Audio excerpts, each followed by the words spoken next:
तो योगी 2.0 का पहला आज कैबिनेट विस्तार था और इस विस्तार में 4 चेहरों को शामिल किया गया। 4 मंत्रियों ने शपथ ली है, पद और गोपनीयता की। लेकिन इससे 2024 को कैसे साधने की तैयारी बीजेपी ने की, जातीय और क्षेत्रीय समीकरण को साधा है। एक रिपोर्ट दिखाते हैं, फिर चर्चा की शुरुआत करें। मैं ओम प्रकाश राजभर ईश्वर की शपथ लेता हूँ, मैं विधि द्वारा स्थापित अपने कर्तव्यों का श्रद्धापूर्वक ढंग से निर्वहन करूंगा। सीएम योगी का कैबिनेट विस्तार।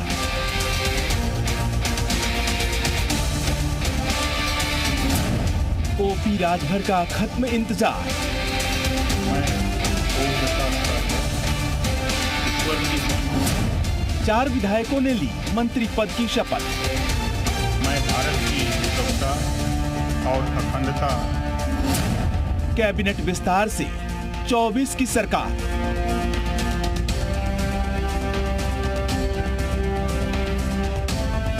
सीएम योगी की सेना में नए योद्धा शामिल हो गए हैं। सुभाषपा के अध्यक्ष ओम प्रकाश राजभर ने योगी सरकार में दूसरी बार मंत्री पद की शपथ ली। योगी सरकार के पहले कार्यकाल में ओपी राजभर मंत्री थे।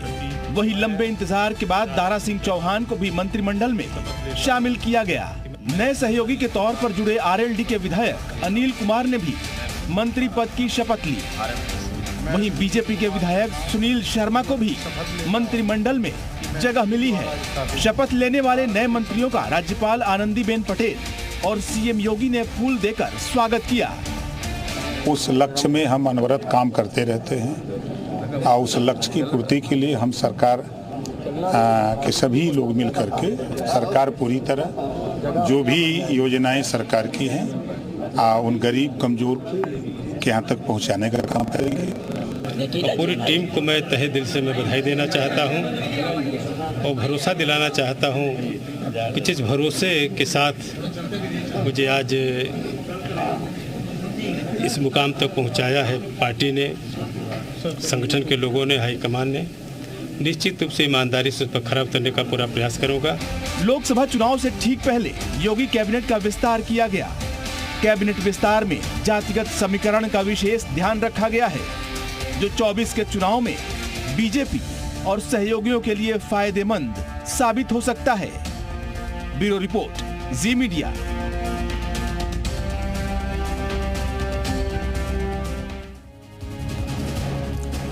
तो लोकसभा चुनाव के ऐलान से करीब 2 हफ्ते पहले, आप कह सकते हैं करीब 2 हफ्ते पहले कैबिनेट का विस्तार हुआ। इसे चुनाव से जोड़कर देखा जा रहा है और देखा जाना स्वाभाविक भी है।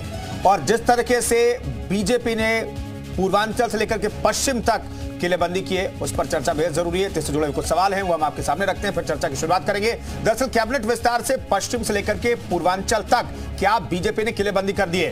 पीडीए पर भारी पड़ेगा क्या बीजेपी की सोशल इंजीनियरिंग? क्योंकि आप 4 नामों को देखेंगे तो सोशल इंजीनियरिंग बीजेपी की जो है वो समझ में आ जाएगा आपको। योगी सरकार 2.0 के कैबिनेट विस्तार से क्या मोदी सरकार 3.0 सुनिश्चित हो सकता है? क्या कामयाबी मिलेगी?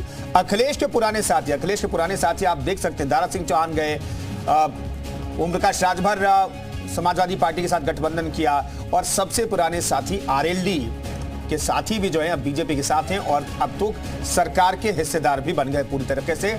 तो क्या पुराने साथी जो है बीजेपी को जीत दिलाएंगे? अखिलेश के पुराने साथी, ये अपने आप में बड़ा सवाल है। तमाम मेहमान हमारे साथ मौजूद हैं। शरद त्रिवेदी साहब हमारे साथ, प्रवक्ता बीजेपी के मौजूद हैं। प्रोफेसर धर्मेंद्र यादव, प्रवक्ता समाजवादी पार्टी के, हमारे साथ मौजूद हैं। दोनों मेहमानों का स्वागत है। बाकी मेहमान हमारे साथ जुड़ेंगे, कांग्रेस के अंशु अवस्थी भी जुड़ेंगे और रोहित अग्रवाल आरएलडी के जुड़ेंगे, सुनील अर्कवंशी प्रवक्ता एसबीएससी के जुड़ेंगे। लेकिन शरद साहब, ऐसा लग रहा है कि इस कैबिनेट विस्तार को हमने देखा तो जातीय से लेकर के सोशल इंजीनियरिंग से लेकर के आपने क्षेत्रीय समीकरण को साधने की कोशिश की आप लोगों ने। कुंदन जी, भारतीय जनता पार्टी भारत की जनता की पार्टी और हर क्षेत्र, हर वर्ग, हर जाति का विकास करने का संकल्प भारतीय जनता पार्टी का है और वो निरंतर उसी राह पे हम लोग चलते रहे हैं। आप देखें कि जैसे पहले जो है जो क्षेत्र मुख्यमंत्री का होता था वहां विकास होता था, या जहां ज्यादातर मिनिस्टर होते थे वहां का विकास होता था। अब चौतरफा विकास है। अब चाहे पूर्वांचल ले लीजिए, बुंदेलखंड ले लीजिए, पश्चिमी उत्तर प्रदेश लीजिए, उत्तरी उत्तर प्रदेश ले लीजिए, हर क्षेत्र का विकास हो रहा है। और उसी तर्ज पे अभी जो कैबिनेट में जो फेरबदल किए गए वो उस चीज को और तेजी लाने के लिए किया गया और ये निरंतर प्रक्रिया सतत चलती रहती है। ठीक है, ये सोशल इंजीनियरिंग, धर्मेंद्र यादव साहब, ऐसा लग रहा है कि जो पीडीए आप लोगों ने फॉर्मूला तैयार किया है, उस पीडीए के फॉर्मूले पर बहुत आगे बीजेपी बढ़ती दिखाई दे रही है। कुंदन जी, भारतीय जनता पार्टी तो कहती है जाति की राजनीति नहीं करती है, लेकिन जातिगत समीकरण की आप बात कर रहे हैं, सोशल इंजीनियरिंग की बात कर रहे हैं, तो इसमें भी विरोधाभास है। हालांकि उनका ये अंदरूनी मामला है, उसे हमें कोई लेना देना नहीं है। हम पीडीए के फार्मूले पर इंडिया गठबंधन के साथ बहुत तेजी से आगे बढ़ रहे हैं, और इसी की हताशा को देखकर भारतीय जनता पार्टी को हताशा ये आ गई कि पीडीए का परिवार बड़ा हो रहा है और भारतीय जनता पार्टी को उसका भारी नुकसान सहना पड़ेगा। इसी वजह से आनंद फानंद में मैं तो ये कहता हूं कि ये शब्द ठीक नहीं लगता बोलने में, थूक कर चाटने को भी अगर कोई भारतीय जनता पार्टी का मास्टर स्ट्रोक बताने लगे तो वो तो खैर उसकी अपनी सोच, उसकी समझ है नहीं, हम कह सकते हैं। आज जो बुनियादी बात यह है कि अगर आप जयंत चौधरी जी की बात कर रहे हैं, तो क्या इस देश का किसान, जब जयंत चौधरी जी को लाठियां मारी गई थी योगी की पुलिस के द्वारा, उस लाठियों की गूंज आज भी किसानों के जहन में है। और जो किसानों की शहादत हुई है, 1000 किसान की जो मौत हुई है 3 काले कानून ला करके, वो किसान इनसे पूछता है, जब ये क्षेत्र में जाते हैं बात करता है कि बताइए हमारा जो काले कानून क्यों लाए थे आप, हमारे जो 1000 लोग शहादत हो गई वो ऐसा क्यों किया आपने, ऐसी क्या चीज थी? माफी चाहूंगा आपको रोक रहा हूं। आप कह रहे हैं लाठी बरसाने की बात कर रहे हैं, तो लेकिन कांग्रेस और समाजवादी पार्टी किस तौर पर आगे बढ़ी? नेताजी के साथ कांग्रेस ने क्या किया? उसी के साथ तो है, उसी दल के साथ तो है इस गठबंधन में आप। तो लाठी और उसमें दोनों में समानता आप बताना चाह रहे हैं? नहीं, जेल में रहना और लाठी दोनों अलग चीज है, तो आप बता दीजिए। ठीक है, तब आप अपनी बात रख लीजिए।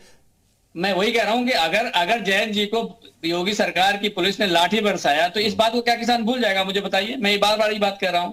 दूसरी बात, जब योगी सरकार और डबल इंजन की सरकार ने वादा किया था, ये लोकसभा का चुनाव है, कि हम किसानों की आय दोगुनी कर देंगे, तो आज तक दोगुनी क्यों नहीं हुई? इसके लिए जिम्मेदार कौन है? इसके लिए क्या सोशल इंजीनियरिंग जिम्मेदार हो जाएगा? क्या ये बात किसान भूल जाएगा क्या? आप मुझे बता दीजिए। अगर एमएसपी की गारंटी आप नहीं दे पा रहे हो, एमएसपी गारंटी किसने बोली थी? मोदी जी ने बोली थी। तो गारंटी था, जुमला तो बताना पड़ेगा। 15 लाख रुपए खाते में भेजने की बात किसने करी थी? मोदी जी ने करी थी।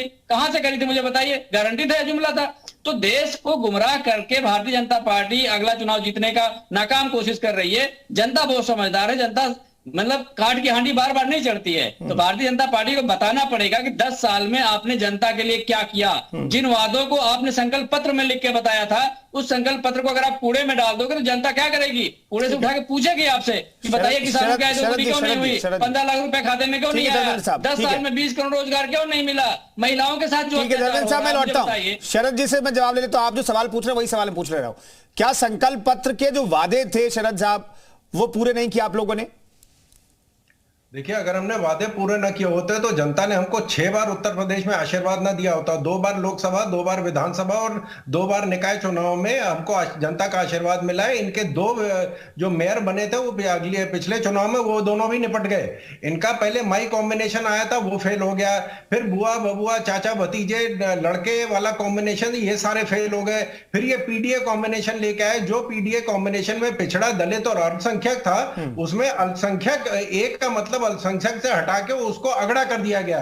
तो सारे पैंतरे सब कुछ चल के देख चुके हैं पिछले 10 साल में, और बल्कि पिछले 12 साल में। 2012 से आज तक ये कोई चुनाव नहीं हारे हैं। हम नहीं कह रहे, ये तो जनता बता रही है। और ये इनको बताने की जरूरत है कि जो इन्होंने 2000 एकड़ जमीन गरीब किसानों की छीन के गाजियाबाद में, दादरी में इन्होंने जो अनिल अंबानी ग्रुप को दी, हम अमुक उद्योगपति की बात नहीं, मैं तो नाम बता रहा हूं कि अनिल अंबानी ग्रुप को इन्होंने दी थी। तो ये इनको बताने की जरूरत है कि इन्होंने किसानों के साथ क्या किया। आज कोई भी किसान, गन्ना किसान सड़क पर नहीं बैठा है। 2,30,000 करोड़ गन्ना किसान का भुगतान किया गया है। 22 लाख हेक्टेयर जमीन जो है सिंचाई परियोजना में लाई गई है। किसान कार्ड दिया गया है, किसान को जो ये सॉइल कार्ड दिया गया है, किसान को बीमा दिया गया है, किसान को $700 पर टन सब्सिडी बढ़ाई गई है, ताकि अंतरराष्ट्रीय बाजार में जो उतार चढ़ाव होता है उसका असर हमारे किसानों भाइयों पे ना पड़े। तो ये हम लोगों ने करके दिखाया है। तो ये, लेकिन क्योंकि अब इनको